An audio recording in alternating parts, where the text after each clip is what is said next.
En la lengua inglesa hay situaciones en las que muchas veces cuando estamos utilizando una frase, hay situaciones en las que podemos poner dos verbos juntos. Entonces, hay en ciertas situaciones donde esos dos verbos van juntos, muchas veces lo que hacemos es poner la palabra to, T-O, entre medio de esos dos verbos, pero hay otras situaciones en las que en lugar de hacer eso, lo que hacemos es, el segundo verbo, lo que hacemos es añadirle ing. ¿Qué es lo que quiero decir con esto? Voy a mostrarles un ejemplo.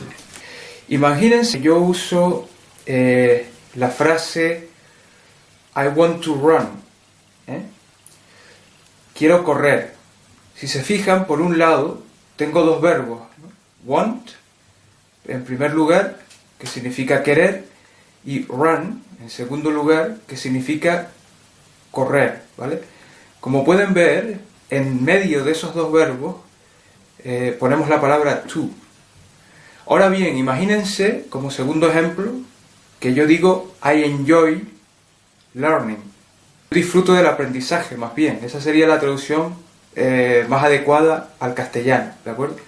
Entonces, a diferencia del ejemplo anterior, por un lado tenemos enjoy, disfrutar, y learning, ¿no? Aprender o aprendizaje, ¿vale? Entonces, fíjense que en este caso yo no he puesto to, a diferencia del caso anterior. En este caso lo que yo he hecho es añadirle al segundo verbo ing. Esto es a lo que yo me refiero. Entonces, ¿cuándo se pone to entre medio de los dos verbos y cuándo se le añade ing al segundo verbo? Esto es de lo que va a ir el vídeo que voy a mostrarles en breve, ¿de acuerdo? Muy buenas tardes a todos y a todas, mi nombre es Andrés y me gustaría una vez más dedicarle este vídeo a Roberto Hernández, quien me hizo esta pregunta hace unos cuantos días. Una muy buena pregunta, por cierto. Entonces, primero que nada voy a mostrarles un concepto que es muy importante de entender antes de meternos de lleno en este tema. Fíjense. Voy a utilizar esta pizarra a fin de ilustrarles exactamente cómo funciona el asunto, ¿no? Por un lado tenemos infinitives, ¿no? Los infinitivos. ¿Cómo se forma un infinitivo en inglés? Pues muy sencillo, simplemente cogiendo un verbo determinado y añadiéndole la palabra to. To. Entonces, lo que yo estoy haciendo aquí es formar un infinitivo. El equivalente en la lengua castellana sería añadirle a un verbo la terminación ar, er o ir, ¿vale? Por ejemplo, vivir, eso sería un infinitivo. O correr, otro infinitivo. O esquiar, eso sería otro infinitivo. Entonces, con los infinitivos estamos aludiendo a la idea de la acción. Ahora bien, en inglés hay un fenómeno el cual consiste en añadirle ing al verbo, ¿no? Por ejemplo, smoking, ¿no? Smoke significa fumar, o humo, ¿no? Pero se puede utilizar como un verbo, ¿no? Entonces, si yo le añado ing, pues smoking, ¿de acuerdo? Fumando, ¿de acuerdo? Estamos haciendo un gerundio, ¿no? En el caso de walk, caminar, si yo le añado walking, pues lo mismo, ¿no? Yo estoy básicamente formando un gerundio, ¿no? En este contexto de aquí, yo lo que estoy haciendo es hablando de una acción continua, una acción que está en proceso, en curso. Entonces, en este caso, estoy entendiendo la palabra fumar como un verbo en tiempo continuo, ¿no? Esto es un proceso que ha empezado y que no ha terminado todavía, está en curso, ¿de acuerdo? Ahora bien, en la lengua inglesa hay una situación en la que yo puedo añadir ing sin que necesariamente tenga la misma función de verbo en función continua. Lo que yo puedo estar haciendo es añadir ing a fin de convertir ese verbo en un sustantivo, en un nombre, ¿de acuerdo? Por ejemplo, fíjense en este otro ejemplo, ¿no? Yo puedo decir smoking is dangerous, ¿no? Fumar es peligroso. La traducción literal, considerando que en este caso no estoy hablando de un verbo, sino de un sustantivo, realmente sería la fuma es peligrosa. Fíjense la diferencia, ¿no? En este caso es un verbo continuo, con lo cual yo aquí digo, yo estoy fumando. Pero en este caso, añadiendo ing, yo he convertido el verbo en un sustantivo, con lo cual la traducción sería la fuma, ¿no?, es peligrosa. Y eso es lo que se llama un gerundio, básicamente. Esa es la traducción que en la lengua inglesa se daría a este verbo, al cual se le añade ing, a fin de convertirlo en un sustantivo o en un nombre, ¿de acuerdo? Entonces, fíjense que técnicamente, tanto esto como esto son un verbo, ¿no? Un verbo al que le hemos añadido ing. Lo que varía es la función, ¿de acuerdo? En este caso, por contexto, yo sé que es un verbo que expresa acción continua, mientras que en este otro caso yo sé que es un sustantivo. En este caso la traducción sería fumando, y en este caso, en este otro caso, la traducción sería la fuma, ¿de acuerdo? Entonces, este concepto es muy importante, es muy importante de entender. ¿Por qué? Porque es un truco que facilita el entendimiento a la hora, por ejemplo, cuando estamos intentando estimar cuándo utilizar una cosa, cuándo utilizar el infinitivo y cuándo utilizar el gerundio, ¿no? Es un truco muy importante porque si sabemos cómo traducirlo al castellano, y por el contexto que estamos teniendo cuando vemos la frase, pues es una gran ayuda a fin de saber cuándo es infinitivo y cuándo es gerundio, ¿de acuerdo? Entonces, voy a empezar dándoles una lista de los verbos más comunes en los cuales utilizamos, para el segundo verbo, el verbo que le sigue, utilizamos ing, ¿de acuerdo? Entonces, estos son los verbos. Desafortunadamente, esto básicamente es algo que nosotros nos tenemos que aprender, ¿de acuerdo? Y eso se consigue pues muy sencillo, se consigue con práctica, repetición y kilometraje, ¿vale?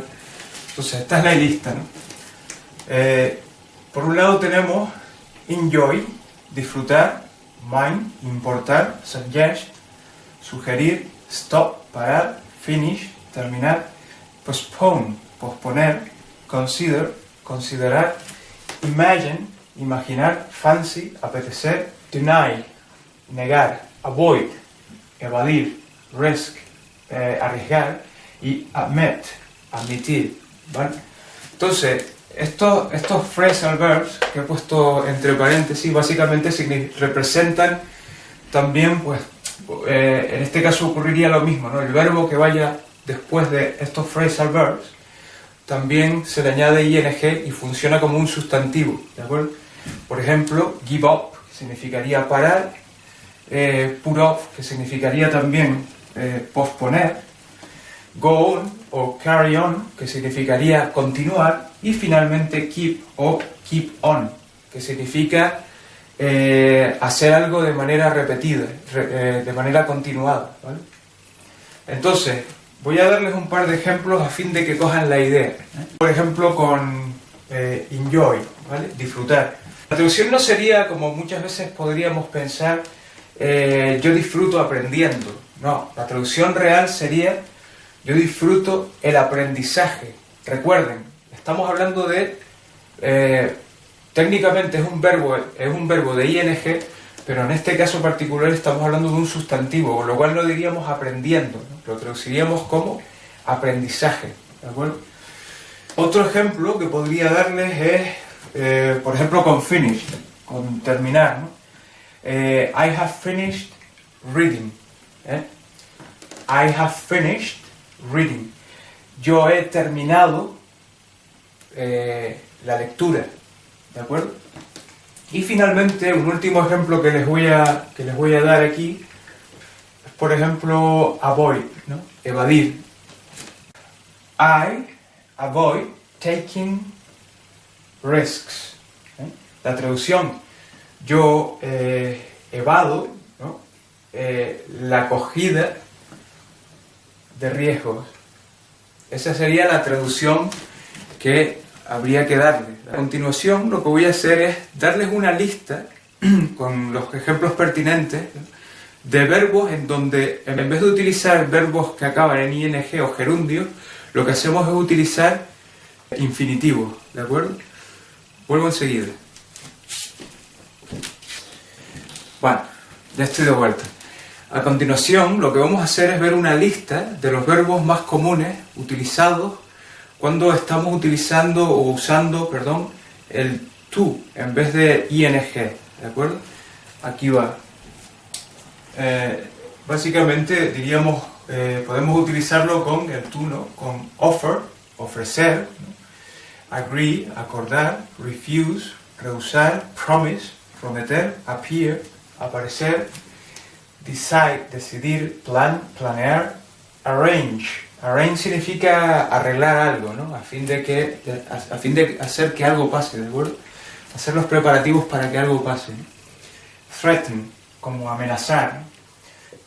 Tender, en el sentido de tendencia, ¿no? Tender a hacer algo. Hope, esperanza, ¿no? Pero en el sentido de cuando esperamos algo, ¿no? Esperamos que pase algo, ¿no? o que algo ocurra. Manage en el sentido de organizar algo, ¿eh? O sea, sí, básicamente organizar, ¿vale? Fail, fallar. Learn, aprender. Pretend, pretender. Deserve, merecer. Afford, permitirse, en el sentido de permitirse el lujo de algo, ¿no? Forget, olvidar. Seem, parecer. Y claim es como hacer una declaración, ¿no? Hacer cuando llevamos a cabo alguna declaración, ¿de acuerdo? O lo que se diría en inglés como statement, ¿no? Cuando decimos algo, ¿no? Establecemos alguna declaración, por ejemplo, desde un punto de vista público, ¿no? Hacemos alguna declaración pública, ¿de acuerdo? Entonces, básicamente estos verbos, cuando estamos utilizando estos verbos, entonces, si queremos utilizar un verbo que va después de estos verbos, justo en medio vamos a poner to, ¿de acuerdo? Permítanme darles algunos ejemplos, ¿no? Yo puedo decir, por ejemplo, con la palabra tender, ¿no? Tendencia, ¿no? I tend to overwork. Yo tiendo a trabajar demasiado, ¿no? O, por ejemplo, con la palabra fail, yo puedo decir I failed to give her my address, ¿vale? Fallé para darle a ella o en darle a ella mi dirección, ¿vale? O, por ejemplo, con forget, olvidar, ¿no? Yo puedo decir they forgot to tell me the secret, ¿vale? Ellos olvidaron contarme el secreto. Entonces, esa es la manera en la que estas situaciones, donde utilizamos ing, ¿no? El segundo verbo va acabado en ing, o simplemente añadimos un to, en medio de los dos verbos. Esta es la manera en la que esto funciona, ¿vale? Muchísimas gracias, como siempre, por haber visto este vídeo. Espero que, Roberto, que esto te haya servido, que haya despejado tu duda una vez más. Por cierto, una muy buena pregunta. Muchísimas gracias por haberla hecho. Y, como siempre, no se olviden de suscribirse a este canal si lo encuentran relevante o interesante para más vídeos como este. Y si tienen alguna duda, alguna pregunta por la que tienen curiosidad, no duden en dejarme los comentarios abajo en la sección de comentarios y yo intentaré por todos los medios resolverla, ¿vale? Muchísimas gracias de nuevo, cuídense mucho todos como siempre y hasta el próximo vídeo. Chao.